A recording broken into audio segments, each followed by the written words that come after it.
Et on ouvre cette édition avec une image surprenante et plutôt inhabituelle. Ce matin, sur l'avenue de Flandre à Ouascal, un camion de location transportant une grue a heurté un pont. Résultat, elle s'est effondrée sur la chaussée. Heureusement, il n'y a eu aucun blessé, mais ce qui reste inexplicable, c'est que ce camion était passé sous ce même pont quelques temps avant l'accident, dans l'autre sens de circulation, et il n'y a pas eu de problème. Précisons que la grue n'a fait que 400 mètres car elle sortait à peine du magasin de location de matériel. Cet incident aura tout de même perturbé la circulation pendant 5 heures. La contestation contre la réforme des retraites continue. Dès 4h30 ce matin, une quarantaine de militants de la CGT ont bloqué le dépôt de bus de Federbe, situé à Villeneuve-d'Ascq, dans le quartier des Prés. Pendant 3 heures, aucun bus n'est sorti. Résultat, les secteurs de Villeneuve-d'Ascq et l'est de la métropole lilloise n'ont pas été desservis. Ils protestent toujours contre la réforme des retraites. Pour eux, il n'y a pas d'essoufflement du mouvement et des actions sont organisées tous les jours pour tenter de faire plier le gouvernement.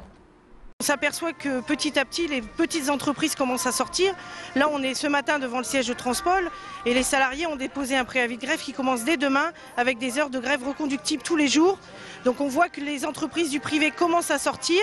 Elles ont un peu observé ce qui se passait et à mon avis, elles sont prêtes à nous rejoindre dès lundi. On garde la conviction, on est mobilisés et on sait qu'à un moment donné, le pouvoir de la rue peut faire changer les choses.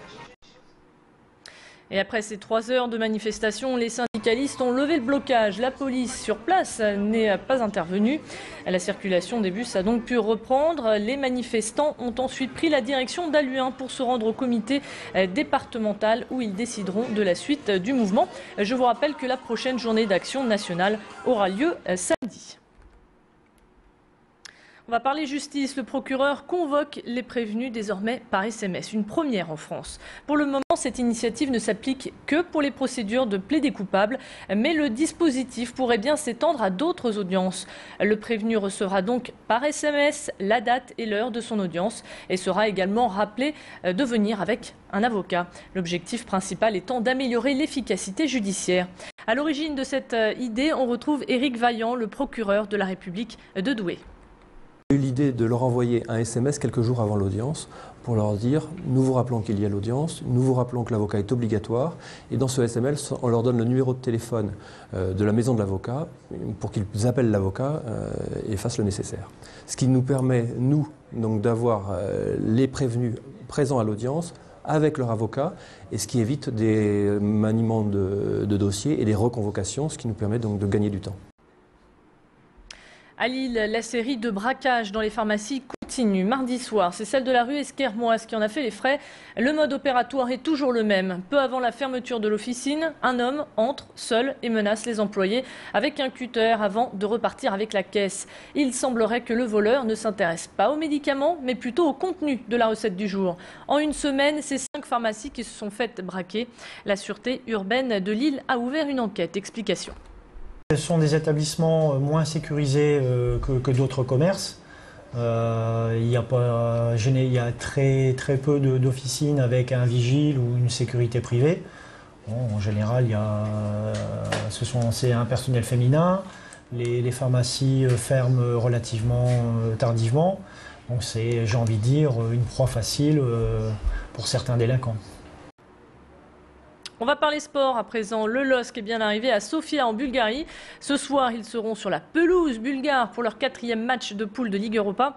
Le LOSC avait battu le Levski Sofia au match aller 1-0. Ce soir, il faudra rester sur la même lignée pour être sûr de rester dans la course. Les Lillois visent la 2e place de leur poule, la première étant prise par le Sporting Portugal.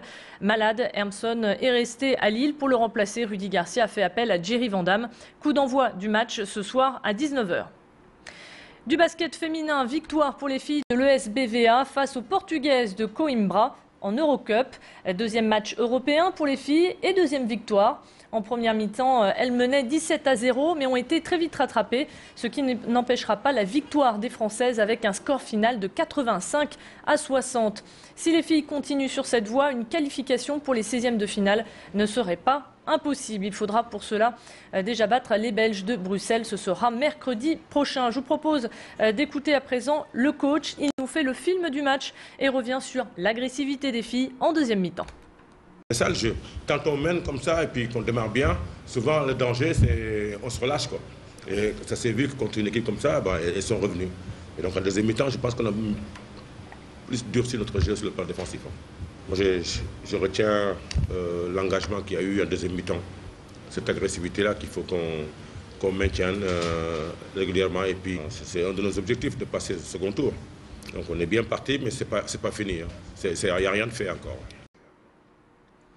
Vous avez certainement déjà lu l'un de ses nombreux livres. Amélie Nothomb était de passage hier sur la métropole lilloise pour une séance de dédicace à la FNAC pour son dernier roman intitulé Une forme de vie, un échange entre l'auteur et un soldat en Irak. Comme à son habitude, l'écrivain belge a pris le temps pour rencontrer ses lecteurs. Des discussions parfois passionnelles, car Amélie Nothomb est aussi connue pour se souvenir de chacun de ses fans. On en parlera justement au prochain quart d'heure dans la nouvelle édition. Pour l'heure, c'est la fin de ce Flash Info. Restez avec nous. On se retrouve dans un tout petit instant pour faire un point complet sur la météo et également sur le trafic. Restez avec nous.